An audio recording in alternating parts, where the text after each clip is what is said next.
नमस्कार बंधुरा যারা কুকিং ফুডে সবাইকে স্বাগত। তো কেমন আছেন সবাই? আজ আমি আপনাদের সাথে শেয়ার করব মাছের ডিম দিয়ে আলুর চচ্চড়ি। এই রেসিপিটি ভীষণই সুস্বাদু একটি রেসিপি। মাছের ডিম সবারই প্রিয় একটি খাবার, তবে সেই ডিম দিয়ে যদি অন্যরকম কোনো রেসিপি তৈরি করে খাওয়া যায় তবে বাড়ির সবাই পেট ভরে ভাত খেতে পারবে।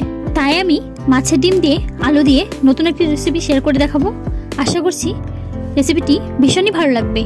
আর আমার মতো এইরকম রেসিপি বানানোর জন্য আমার ভিডিওটি প্রথম থেকে শেষ পর্যন্ত দেখার জন্য অনুরোধ রইল।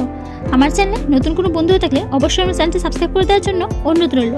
আর আগে থেকে যারা আমার চ্যানেলটি সাবস্ক্রাইব করে রেখেছেন তাদেরকে অসংখ্য ধন্যবাদ। চলুন তাহলে দেখে নেওয়া যাক আমার আজকের রেসিপি মাছের ডিম দিয়ে আলুর চচ্চড়ি কিভাবে তৈরি করি।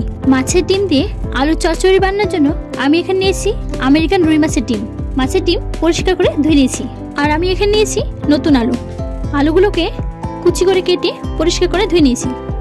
মাছের ডিম দিয়ে আলুর চচ্চড়ি বানানোর জন্য আমি এখানে মশলা করে নিয়েছি কাঁচা লঙ্কা, পেঁয়াজ কুচি, হলুদ গুঁড়ো, লবণ, শুকনো লঙ্কা, রাঁধুনি, আর নিয়েছি পেঁয়াজের পেস্ট, আর নিয়েছি পরিমাণ মতো সর্ষের তেল।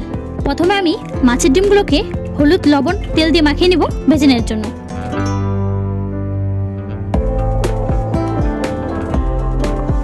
মাছের ডিমগুলোকে হলুদ লবণ তেল দিয়ে মাখিয়ে নিয়েছি, এবার ভেজে নেব। এর জন্য কড়াইতে দিয়েছি পরিমাণ মতো সর্ষের তেল। তেল গরম হয়ে গেছে। গ্যাস মিডিয়াম ফ্লেমে রেখে মাছের ডিমগুলো 2 থেকে 3 মিনিট ধরে ভেজে নেব।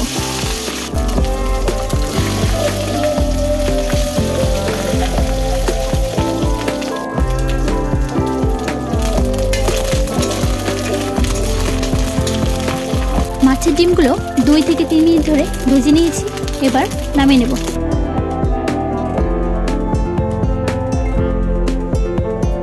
মাছের ডিম ভেজে নেওয়ার পর কড়াইতে সামান্য তেল ছিল, আরও কিছুটা তেল দিয়ে দিচ্ছি। তেল গরম হয়ে গেছে, এবার দিয়েছি রাঁধুনি, এরপর দিচ্ছি গোটা শুকনো লঙ্কা, এবার দিয়েছি পেঁয়াজ কুচি, এরপর দিয়েছি কাঁচা লঙ্কা। পেঁয়াজ কুচি কাঁচা লঙ্কা 1 থেকে 2 মিনিট ধরে ভেজে নেব। পেঁয়াজ কুচি কাঁচা লঙ্কা 1 থেকে 2 মিনিট ধরে ভেজে নিয়েছি, এবার দিয়েছি আলু কুচি, এরপর দিচ্ছি পরিমাণ মতো লবণ, দিয়েছি হলুদ গুঁড়ো। আলু কুচি মশলার সাথে মিশিয়ে 2 থেকে 3 মিনিট ধরে ভেজে নেব।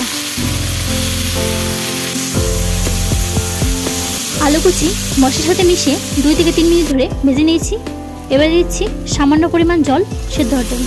গ্যাস মিডিয়াম ফ্লেমে রেখে একটি ঢাকনার সাহায্যে ঢেকে দেব, হতে দেব 2 থেকে 3 মিনিট। 2 থেকে 3 মিনিট হয়ে গেছে, এবার ঢাকনা সরিয়ে নেব। এবার দিয়েছি ভেজে রাখা মাছের ডিম। মাছের ডিম আলুর সাথে ভালো করে মিশিয়ে নেব, হতে দেব 1 মিনিট।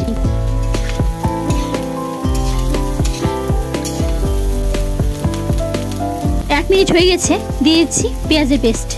পেঁয়াজের পেস্ট ভালো করে আলু চচ্চড়ির সাথে মিশিয়ে নেব, হতে দেব 1 থেকে 2 মিনিট।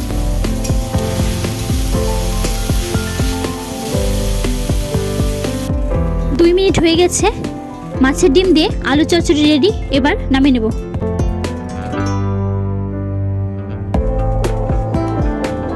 তো বন্ধুরা, মাছের ডিম দিয়ে আলু চচ্চড়ি আপনাদের কেমন লাগলো অবশ্যই জানাবেন। আমার ভিডিও ভালো লাগলে অবশ্যই লাইক, কমেন্ট, শেয়ার করবেন। আমার চ্যানেলে নতুন কোনো বন্ধু হয়ে থাকলে অবশ্যই আমার চ্যানেলটি সাবস্ক্রাইব করবেন। পাশে থাকা বেল আইকনটি প্রেস করে দিবেন যাতে আমি কোনো রেসিপি শেয়ার করলে আপনাদের কাছে খুব তাড়াতাড়ি পৌঁছায়। দেখা হবে নতুন একটা রেসিপি নিয়ে। ভালো থাকবেন, সুস্থ থাকবেন।